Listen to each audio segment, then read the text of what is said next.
Well, the goal of Embrace Grace is to be able to reach as many people as possible with the message of Christ, the gospel, his death, burial, and resurrection, and the message of his love, forgiveness, compassion, grace.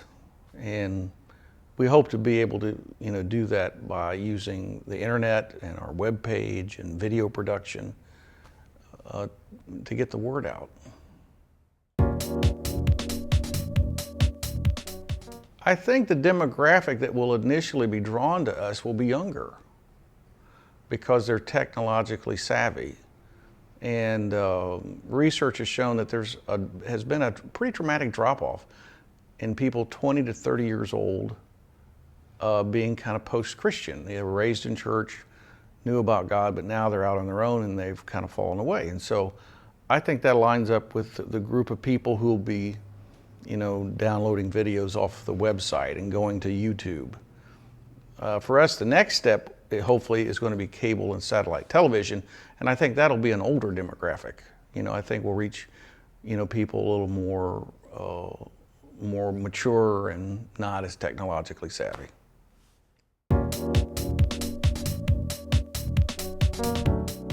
I think the people who will be involved, in our ministry and trying to fulfill this vision, which is a big vision, reaching people around the world with the gospel.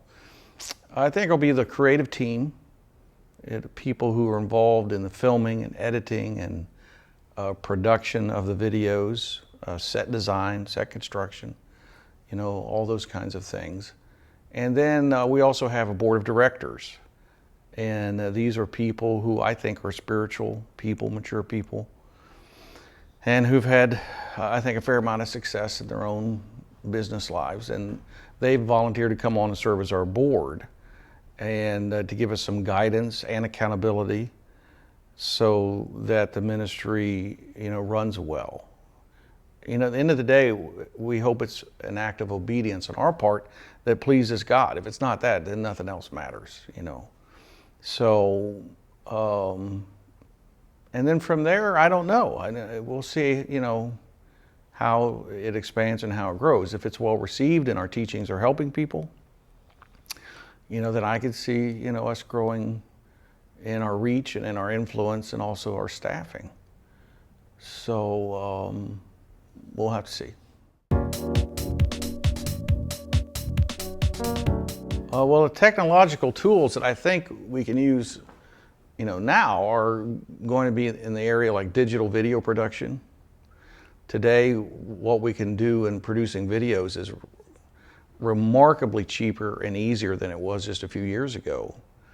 And by capturing it digitally, we can manipulate it and offer it across multiple platforms.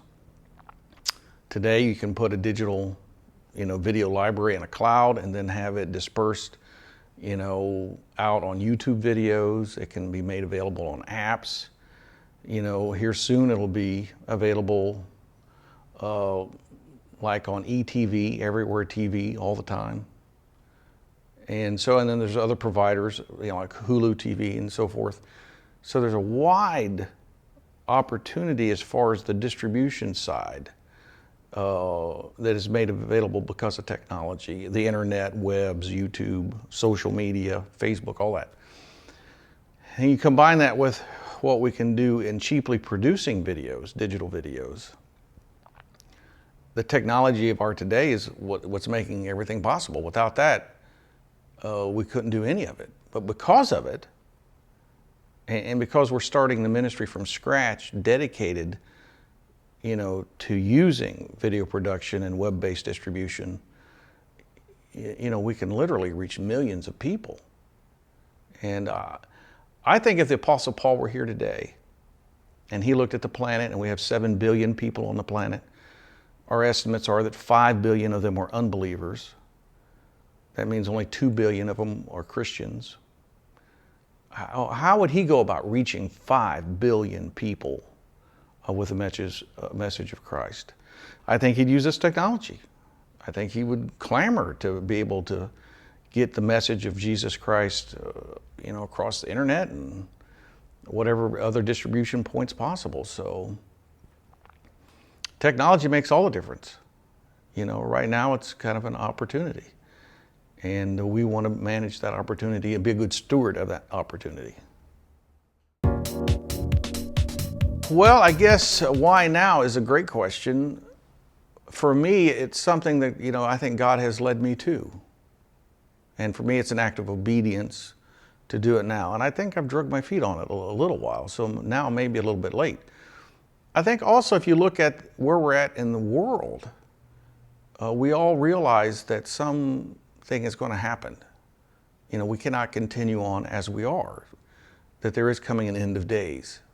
Now, I don't think it's the Mayan calendar end of days, but I mean, I think either, you know, the effects of pollution and climate change, you know, the proliferation of nuclear warheads among now third world crazy nutso jobs, you know, that's going to be a problem. We're all globally tied together now in a one world economy. We're seeing natural disasters, you know, coming about. I mean, we all know something's, you know, there are difficult days ahead. The Bible talks about that, you know, that at the end of days there will be wars and rumors of wars and earthquakes and famines and pestilence, and that is the time of the great harvest. That the great harvest will come, and then immediately after that will be the tribulation, the worst time on planet Earth. So, I mean, I don't know. Well, I think for us the main thing is that it's a time of obedience, but certainly if you're aware of what's going on in around the world, I mean, this week we're talking about, you know, intervening in Iran because they're trying to secure nuclear, you know, warheads, and Israel is all, you know, miffed at it, and understandably so. I mean, can you imagine a nuclear exchange between Iran and Israel? Or what happens if we go in and bomb Iran and take out their nuclear facility? I mean, it could set off chaos throughout the whole Middle East and World War III. So, yes, it is an important time to use whatever technologies we can to get the message of Jesus Christ out.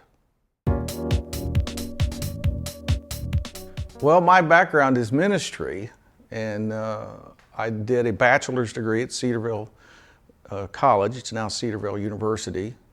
I did a master's of divinity at Liberty Baptist Theological Seminary. And then I went on and did a doctorate at Trinity Evangelical Divinity School in North Chicago. So I have an earned doctorate. I've been involved in ministry for a number of years. I've spoken and traveled to China, and Cuba, India. I've spoken in the Ukraine. I've taught in Austria, Germany. So, you know, my experiences have been in ministry and as a pastor of a brick and mortar church. And this is my first venture into a non-brick and mortar, you know, ministry. And my hope and prayer is that God will use it and people will be blessed by it.